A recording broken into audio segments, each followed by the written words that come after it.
नमस्कार। आज के इस 5 मिनट वीडियो में हम देखेंगे ग्लोबल सप्लाई चेन क्राइसिस क्या है। पिछले कुछ दिनों में हमने देखा ये वर्ड काफ़ी मार्केट में घूम रहा है और जिस ढंग से हम जानते हैं कि ग्लोबल मार्केट के अंदर जो भी गुड्स का ट्रांसपोर्टेशन होता है वो मेजरली होता है शिपमेंट्स के थ्रू, शिप के थ्रू, वाटरवेज के थ्रू, जिसके चलते हम देखते हैं कि मेजर कमोडिटीज़ का मूवमेंट होता है। बाल्टिक ड्राई इंडेक्स एक ऐसा इंडेक्स है जो हमें बताता है इकोनॉमिकल एक्टिविटी के बारे में।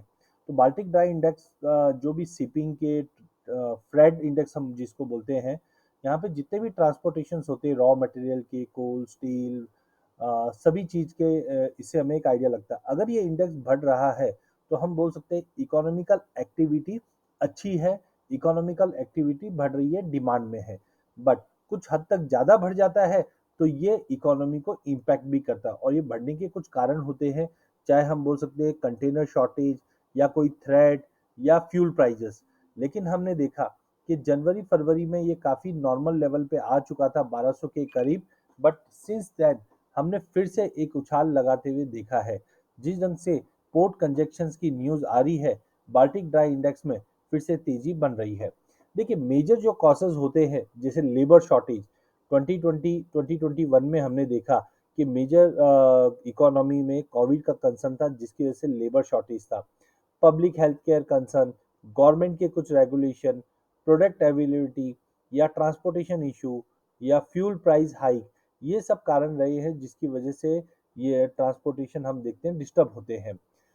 टाइमिंग हम देख रहे हैं हायर प्राइजेस की वजह से भी इम्पैक्ट होता है, या ऑर्डर पहुंचाने में जो टाइम लैग है वो बढ़ रहा है इसकी वजह से भी, या एम्प्टी सेल्फ जो हमने पिछले 2 साल में देखा था आउट ऑफ स्टॉक होने की वजह से भी हमने इसके इंडेक्स में बढ़ोतरी देखी थी। करंटली हमने देखा कि संघाई लॉकडाउन में गया है और जिसकी वजह से ग्लोबल मार्केट का सबसे बड़ा कंजेक्शन हम संघाई के नियर बाय देख रहे हैं। इंपोर्ट कंटेनर्स का जहां एवरेज अब वेटिंग पीरियड है वो 12 दिन के ऊपर पहुंच चुका है। कहीं ना कहीं सप्लाई डिस्टरबेंस की वजह से ग्लोबल कमोडिटी पे भी इम्पैक्ट आना पड़ चुका है। 18 अप्रैल से अभी तक की अगर रेट बात करें हम, तो रेट में जबरदस्त तेजी आ चुकी है। जो कंजेक्शन है वो ईज आउट जल्द होता हुआ नहीं दिखाई दे रहा है क्योंकि अभी भी काफी पोर्ट्स बंद है जिसके चलते लॉजिस्टिक पे काफी सीवियर इम्पैक्ट पड़ता हुआ दिखाई दिया है। तो पोर्ट ने ऑलरेडी हमने देखा जिस ढंग से संघाई की बात करें हम लोग, तो यहाँ पे अब तक 22 ट्रिलियन डॉलर के ट्रेड कहीं ना कहीं अटक चुके हैं। और चाइना में जिस ढंग से स्ट्रिंजेंट रूल्स लगा है कोविड 19 को लेकर, इसकी वजह से पूरे समर सप्लाई जिसको बोलते हैं वो पूरे एशिया में और यूरोप में, यूएस में कहीं ना कहीं बाधित हो चुकी है। चाइना करीबन ग्लोबल मार्केट का 12% का ट्रेड रखता है और कोविड रेस्ट्रिक्शन की वजह से फैक्ट्रियाज आइडल है, वेयर हाउस में माल नहीं पहुंच पा रहे हैं, ट्रक डिलीवरी काफ़ी स्लो है। तो धीरे धीरे हम देख रहे हैं कि एक्सपोजर्स इम्पैक्ट कर रहे हैं और कहीं ना कहीं इससे पहले हमने रशिया वॉर जो बना है यूक्रेन के साथ, उसकी वजह से भी शिपमेंट कंजेक्शन जो देखा है उसका भी इम्पैक्ट पड़ रहा है। तो आप देख सकते हैं यहाँ पे संगाई निगम करके दूसरे जो पोर्ट्स हैं यहाँ पे भी हमने कंजेक्शन जबरदस्त देखे हैं जिसकी वजह से ग्लोबल कमोडिटीज को इम्पैक्ट मिलेगा। इस चार्ट पे हमें ये समझ में आता है कि जीडीपी पे भी इम्पैक्ट आना पड़ेगा क्योंकि हम 22 ट्रिलियन डॉलर के कंजेक्शन की बात कर रहे हैं। वहीं अगर हम शिपमेंट की बात करें तो यहाँ पे देखिए नंबर ऑफ डेज, 2020 से पहले नंबर ऑफ डेज जो होता था वो होता था करीबन 30 से 50 दिन के बीच में। कोई भी यूरोप में या यूएस में अगर कोई भी माल जाता था तो